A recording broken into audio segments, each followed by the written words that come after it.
Since I can remember, I grew up around clothes. I'm part of a sixth-generation retailer's family. I have memories of being a kid, rolling around this huge pile of jeans. It's always been like playing for me.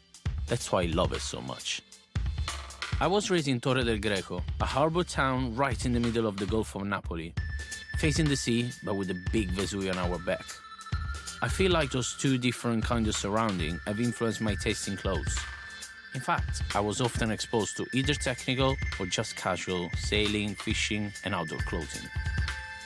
As a teenager, I started to hang out at the second-hand market in my area. There, I really started to get to know vintage clothing, spotting fabrics, seeing zippers, buttons, and any other details that made clothes from the past so interesting to me.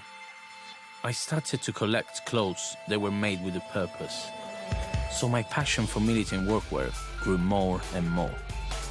I didn't know I was building an archive. The only thing I wanted back then was to own certain things. I moved to London at 19, and a few years after, I started to smuggle vintage clothes from Italy. That's when I began traveling back and forth. I was very well plugged in with vintage wholesaler in my area. I remember one day, while I was grading aviator jackets, one of those happened to be a CP Company bomber from the Ost era. Of course I knew the brand, but what made me fall in love with that jacket were all the different kind of materials.